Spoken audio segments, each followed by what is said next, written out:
Plasma membrane, जो कि एक सेमी परमेबल मेम्ब्रेन होती है, जो प्लांट किंगडम और एनिमल किंगडम दोनों की ही ऑर्गेनिज्म में पाई जाती है।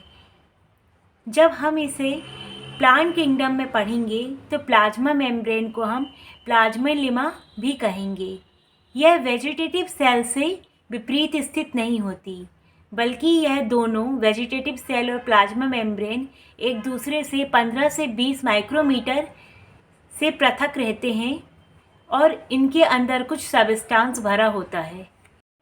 प्लाज्मोडेस्मेटा, प्लांट के टिश्यू में सेल्स, जो प्लांट होता है उसके अंदर का जो टिश्यू होता है, उसकी जो सेल्स होती हैं वह एक दूसरे के साथ फाइब्रस साइटोप्लाज्म द्वारा जुड़ी रहती हैं, जिसे प्लाज्मोडेस्मेटा कहते हैं। प्लाज्मोडेस्मेटा प्लाज्मा मेम्ब्रेन के पोर्स द्वारा एक सेल से दूसरी सेल तक जुड़ा रहता है। प्लाज्मा मेम्ब्रेन का केमिकल कंपोजिशन देखते हैं। प्लाज्मा मेम्ब्रेन लाइपोप्रोटीन की बनी होती है और यह कार्बोहाइड्रेट्स, न्यूक्लिक एसिड और एंजाइम के निर्माण में सहायक होती है। Composition content of cell, plasma membrane में लिपिड का जो परसेंटेज है वह 40 से 50% है और प्रोटीन 53 से 60% है। माइटोकॉन्ड्रिया में मेम्ब्रेन में लिपिड केवल 20 से 25% तक होता है। प्लाज्मा मेम्ब्रेन के लिपिड्स पोलार होते हैं, जिसमें फॉस्फोग्लिसराइड्स प्रचुर मात्रा में पाया जाता है तथा स्फिंगोलिपिड्स कम मात्रा में उपस्थित होते हैं। जो ज़्यादा मात्रा में पाया जाता है वह फॉस्फोग्लिसराइड्स है और कम मात्रा में स्फिंगोलिपिड्स पाए जाते हैं। प्लाज्मा मेम्ब्रेन के प्रोटीन्स को स्ट्रोमेटिन्स कहा जाता है। स्ट्रोमेटिन्स का मॉलिक्यूलर वेट अधिक होता है और रेशेदार होता है।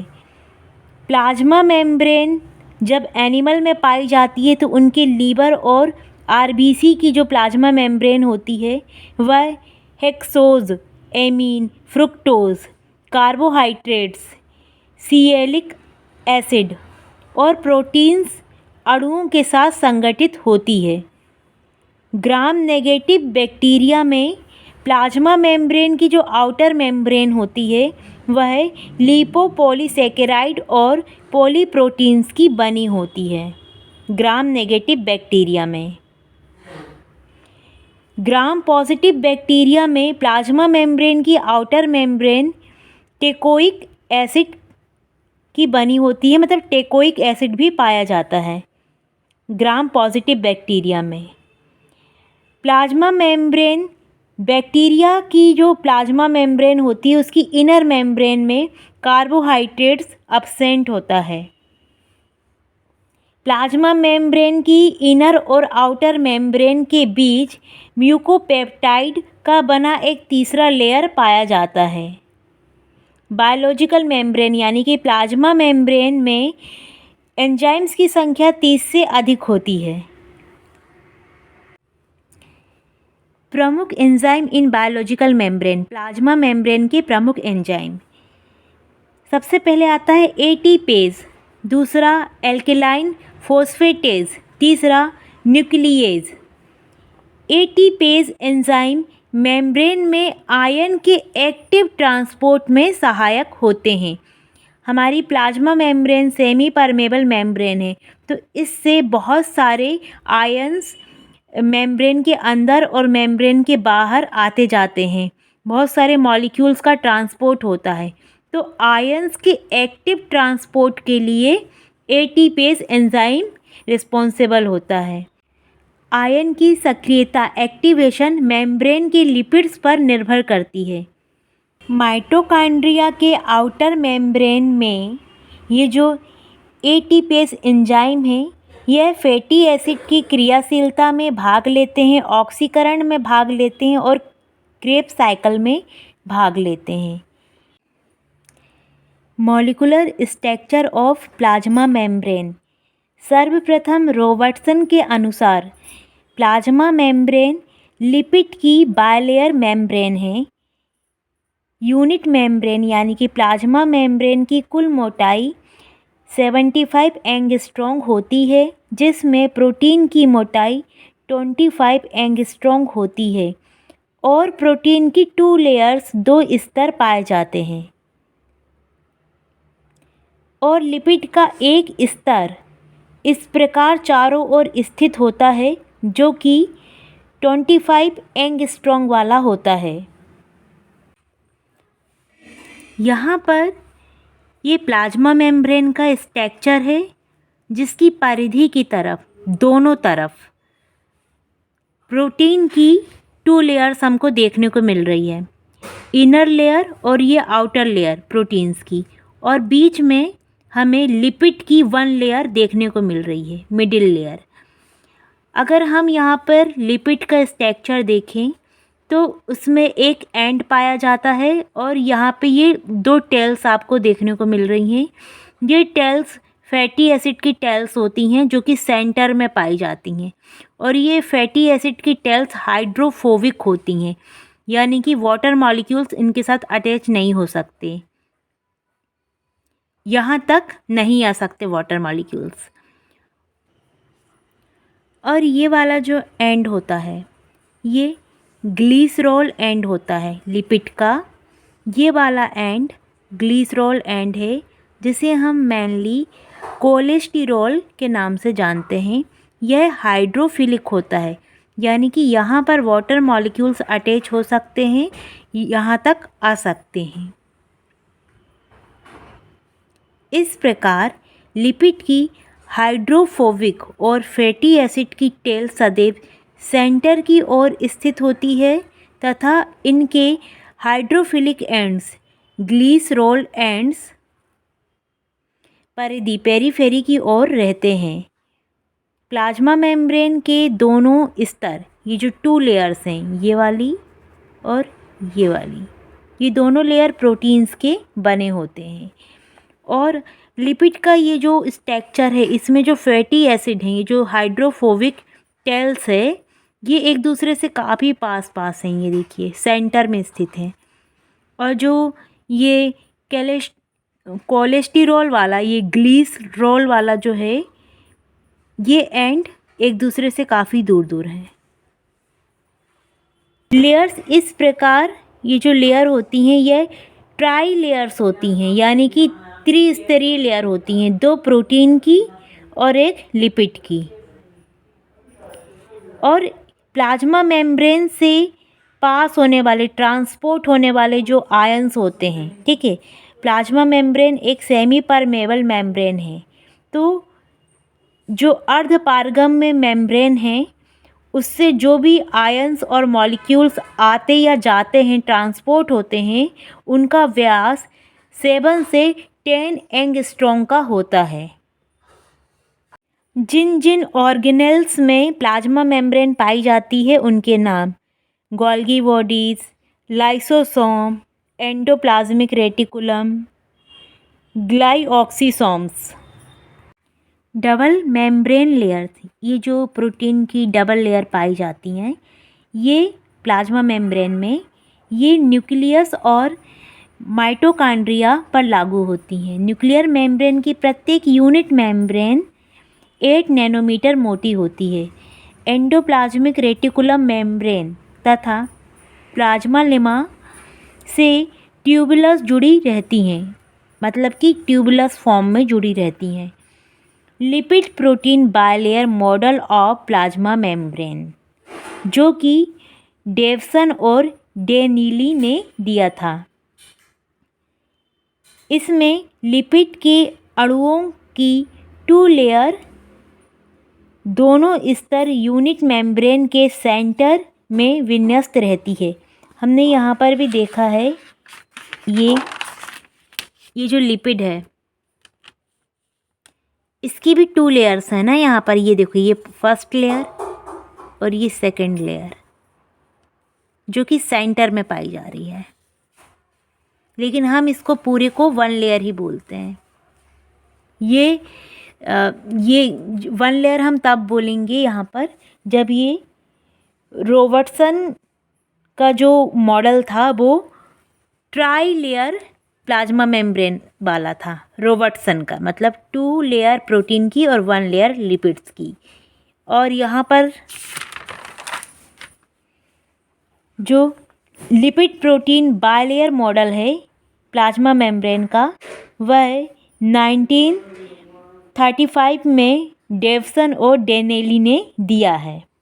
तो जो ट्राई लेयर प्लाज्मा मेम्ब्रेन वाला है वो रॉबर्टसन का है, और लिपिड प्रोटीन बायलेयर वाला डेवसन और डेनेली का है, जिन्होंने 1935 में इसको दिया है, स्ट्रक्चर मॉडल दिया है। इसमें लिपिड के अणुओं के 2 लेयर्स, दोनों स्तर यूनिट मेम्ब्रेन के सेंटर में विन्यस्त होते हैं, ये बताया गया है।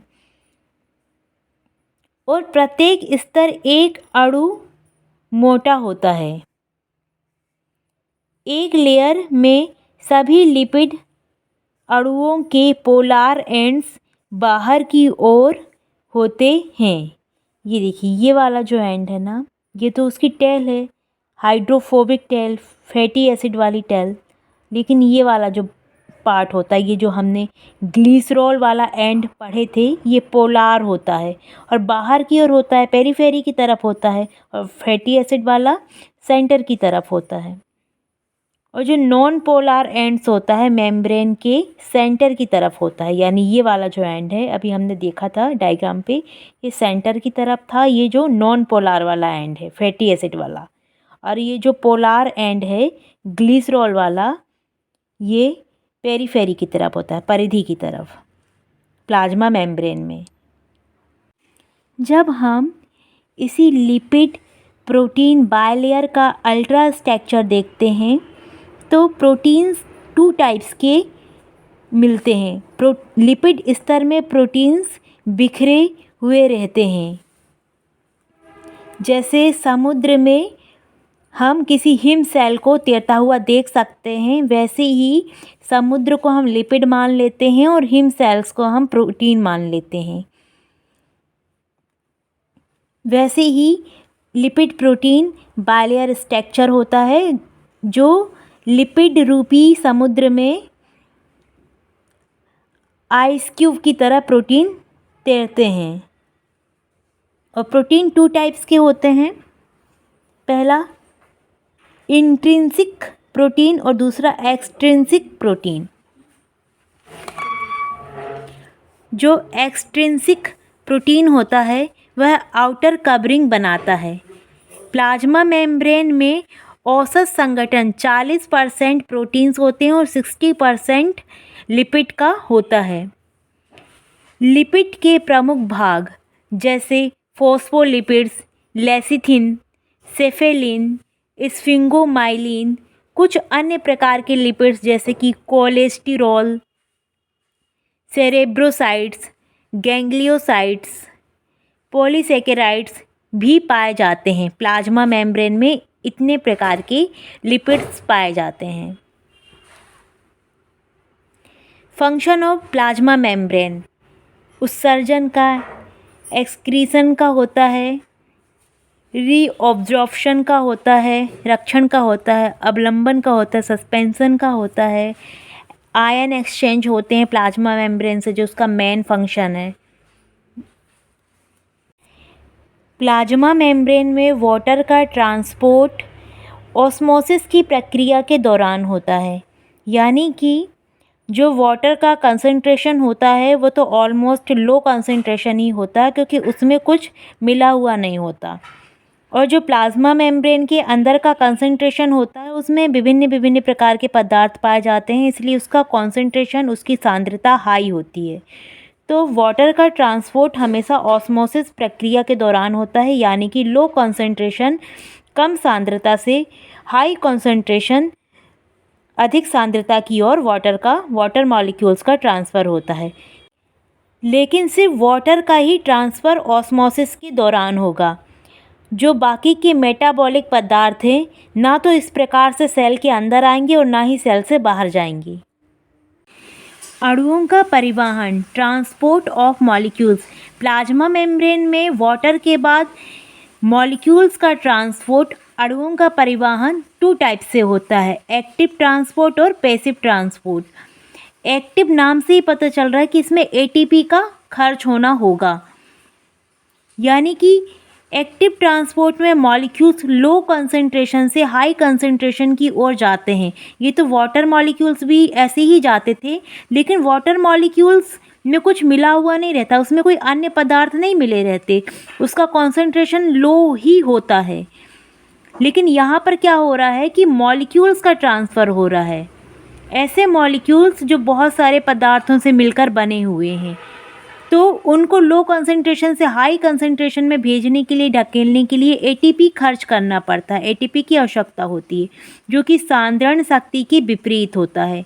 अर्थात इस क्रियाविधि में अणुओं, मॉलिक्यूल्स की गति सांद्रण शक्ति की विपरीत दिशा में होती है, जिसके लिए एटीपी की आवश्यकता होती है।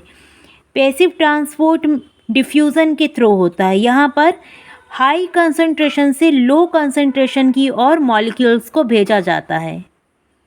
तो यहाँ पर किसी भी एटीपी की ज़रूरत नहीं होती, क्योंकि ये नेचर के अकॉर्डिंग ही हो रहा है। हाई कंसंट्रेशन से लो कंसंट्रेशन में आसानी से बिना किसी एटीपी का यूज़ किए मॉलिक्यूल्स जा सकते हैं, इसलिए ये पैसिव ट्रांसपोर्ट है, यानी कि निष्क्रिय परिवहन, और ये सक्रिय परिवहन। सेल बायोलॉजी के पॉइंट ऑफ व्यू से ये टॉपिक काफ़ी इम्पोर्टेंट था और बेसिक क्लियर करने वाला था। अगर हमारी यह वीडियो आपको पसंद आई तो हमारे चैनल को सब्सक्राइब कीजिए, लाइक कीजिए और इस वीडियो को ज़्यादा से ज़्यादा शेयर कीजिए। Thanks for watching.